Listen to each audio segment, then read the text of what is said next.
गुड़ी पर्व पे ईशान और सभी आए एक दूसरे के करीब। जी हाँ दोस्तों, गुम है किसी के प्यार के आगे आने वाले एपिसोड में आपको देखने को मिलेगा कि जहाँ अक्का साहब परिवार के सारे लोगों को साड़ी और कपड़े गिफ्ट में देती हैं, वहीं सभी को भी देती हैं। जहाँ अस्मिता कहते हुए नजर आती है कि ये साड़ी पहनना और तुम और ईशान ही तो गुड़ी पड़वा की पूजा करोगे, जिस पर अक्का साहब कहते हुए नजर आती है कि अस्मिता अपने काम से काम मतलब रखो, ये लड़की बस 1 साल के लिए है और जब इसकी ताई ठीक हो जाएंगी तो ये घर से चली जाएगी, तो ये पूजा नहीं करेगी। वहीं अक्का साहब गुड़ी पड़वा वाले दिन रीवा को कहती हैं ईशान के साथ पूजा करने को। जहां पंडित जी ये कहते हुए नजर आते हैं कि इनकी मांग में तो सिंदूर नहीं है, ये कौन है।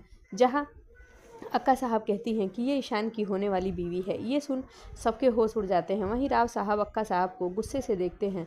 जहां ईशान सभी की तरफ देखता है, वहीं पंडित जी ये कहते हुए नजर आते हैं कि तो होने वाली बीवी हैं तो ये ईशान के साथ पूजा नहीं कर सकती, कोई शादीशुदा जोड़ा आए। जहां ईशान पंडित जी से कहते हुए नजर आता है कि मैं शादीशुदा हूं और मेरी पत्नी सवी है, और सभी को अपने पास आने को कहता है। ये देख सब हैरान रह जाते हैं और वहीं सभी को 2 बार बोलता है कि सभी तुम्हें सुनाई नहीं देता। जहाँ सभी खुशी खुशी ईशान के पास चली जाती है और गुड़ी पड़वा की जो रस्में होती हैं वो पंडित जी के कहे अनुसार विधि विधान से करती है।